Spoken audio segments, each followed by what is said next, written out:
અંજામ આપતા હતા એ બાબતમાં જ્યારે એક ઘણી બધી જુદી વેબસાઇટ્સ ઉપર આ પર્ટિક્યુલર જે વેબસાઇટને એ લોકોએ હેક કર્યા છે એને ચેક પણ કરતા હતા અને આ પર્ટિક્યુલર વેબસાઇટ ડાઉન થઈ ગઈ છે આ રીતના લોકો પાસે જ્યારે પુરાવા આવતા હતા તો એ લોકોએ એના એનોન્સેક ગ્રુપમાં પણ મૂકતા હતા.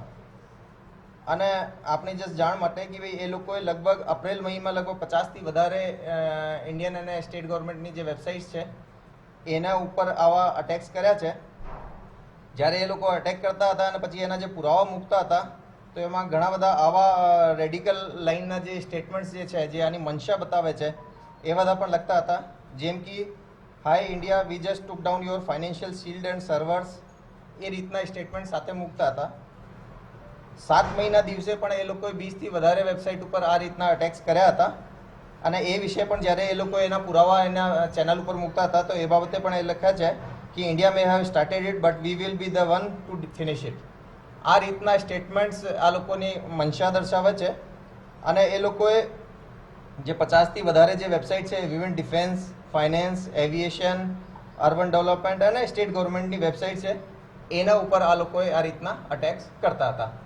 આ બાબતે અમે આઈટી એક્ટ 43 અને 66F જે સાયબર ટેરરિઝમના ઓફેન્સ પરિભાષિત કરે છે એની અંદર અમે આ એફઆઈઆર રજીસ્ટર કરી છે અને આગળની કાર્યવાહી હાલ ચાલુ છે. આ લોકો ક્યાંથી આખી લાઈન મળી અને કેવું કરવું જોઈએ? આ મેનલી હું આપને કીધા કે એ લોકોએ ઓનલાઈન જાતેથી શીખ્યા છે. એ પ્રાથમિક અમારી એની પૂછપરછમાં બહાર આવ્યો છે. એ લોકોની ઓનલાઈન જે હિસ્ટ્રી છે આ જોવામાં પણ આ ચીજ જે છે આ કન્ફર્મ થાય છે. એ સિવાય એ લોકોને કોઈ બીજી રીતે અગર કોઈ સહાય મળ્યો હોય તો એના ઉપર પણ અમે તપાસ કરીશું. દુશ્મન દેશના કોઈ વ્યક્તિઓ સાથે સંપર્કમાં ખરા? કોઈ ફંડિંગ મળતો હતું ખરા આરોપીઓને? હાલ સુધી આના બેંક અકાઉન્ટમાં એ રીતનો કોઈ ફંડિંગ અમને દેખાતો નથી. પરંતુ આ હાલ કાલે જ એફઆઈઆર દર્જ કરીને એ જે આરોપી છે એને અમે કોર્ટમાં પ્રોડ્યુસ કર્યા છે. એને આજે રિમાન્ડ લેવામાં આવશે અને ફ્યુચરમાં આ લોકોની જ્યારે અમે કસ્ટડી દરમિયાન આના બેંક અકાઉન્ટ પણ ચેક કરીશું, બીજી પણ રીતે કોઈ રીતે પૈસા મળ્યા હોય તો એ પણ ચેક કરીશું. પણ હાલ પ્રાથમિક રીતે જે અમને માહિતી મળી છે એમાં એ લોકો પાસે એવું કંઈ હતો નહીં. ખાસ કરીને રેડિકલ જે માઇન્ડસેટ હતો અને દેશ વિરોધી જે માઇન્ડસેટ છે એના લીધે એ મેન આનો જે ઇન્ટેન્શનનો છે એ છે.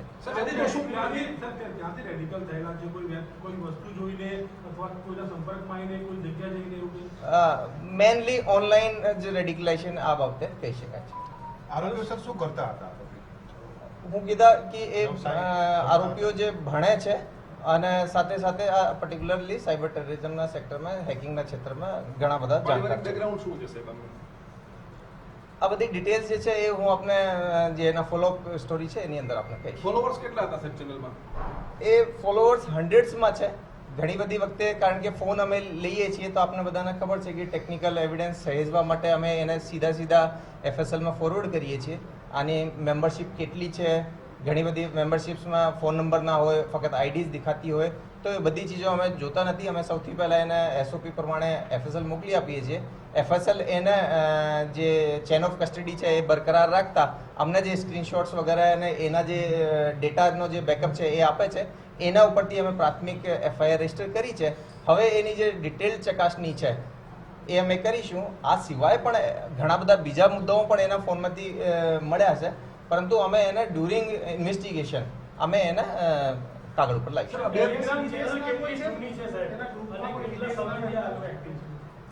જો લગભગ એ 6-8 મહિનાથી એ લોકો એક્ટિવ છે. અમને જે એફએસએલથી જે ડેટા મળ્યો છે એની અંદર એપ્રિલ અને મઈ આ 2 મહિનાઓમાં એ જે સાયબર અટેક્સ છે એ બહુ વધારે કર્યા છે. આના પુરાવા મળી આવ્યા છે.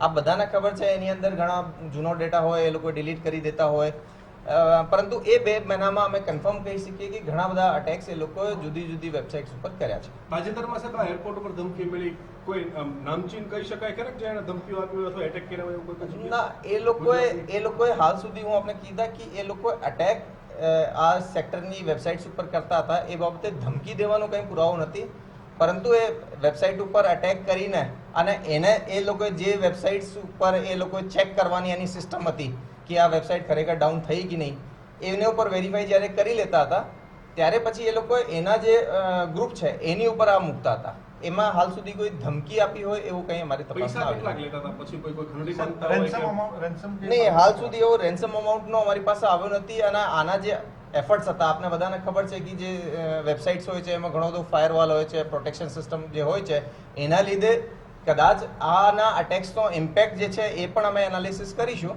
પરંતુ હાલ સુધી એને કંઈ પૈસા મળ્યા હોય એવું કંઈ આ છે. મેમ્બર કે ફોલોઅર્સ પાસેથી પૈસા લેતા હતા? વિદેશી નાગરિક ફોલોવર્સમાં કોઈ હું આપને કીધા કે એ અમે જે FSL થી પ્રાઇમરી એની વર્કિંગ કોપી અમને મળી છે, એની જે ડિટેલ્ડ અમારી તપાસ છે એમાં ફોલોવર્સના એક્ઝેક્ટલી નંબર કયા છે એ તમને ખબર હોય તો ટેલિગ્રામ ચેનલ્સ ઉપર એની આઈડી શો હોતી છે. આ આઈડીઝને પછી રિઝોલ્વ કરવામાં આવે પછી અમને ખબર પડી શકે કે આ જે નંબર્સ છે એ ઇન્ડિયામાં ચાલી રહ્યા છે કે બહાર ચાલી રહ્યા છે. મેમ્બર્સ પાસેથી કોઈ પૈસા લેતા હતા ખરા ફોલોઅર્સ પાસે? નહીં, હાલ સુધી અમારી પાસે પૈસાની કોઈ પણ ચીજ એની અંદર આવી નથી. એ કારણ કે જાતેથી રેડિકલાઇઝ હતા અને એ ઓપરેશન સિંદૂર બાબતે પણ ઘણો દ્વેષ રાખતા હતા.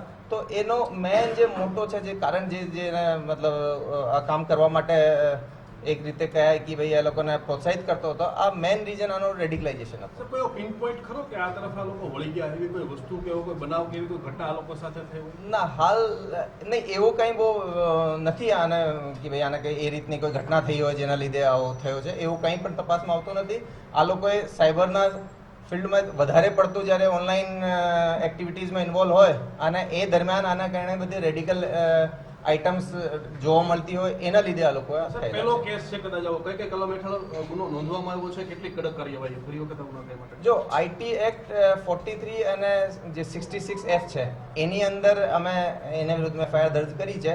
66F જે છે આ બેસિકલી સાયબર ટેરરિઝમનો સ્પેશિયલાઇઝ સેક્શન છે અને એમાં પ્રાથમિક રીતે જે અમને પુરાવા મળ્યા છે એમાં આના ઇન્ટેન્શન બી ખરેખર સાથે સાથે જાણવા મળી ગયા છે.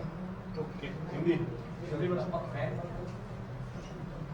हमारा वाला तो बंद ही है.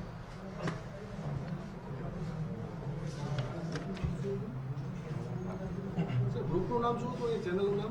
एनॉन चेक एक वेबसाइट है इसमें मिल जाएगा. કેટલી વેબસાइट ડાઉન થઈ 50 થી વધારે એ લોકો ટ્રાય કરે.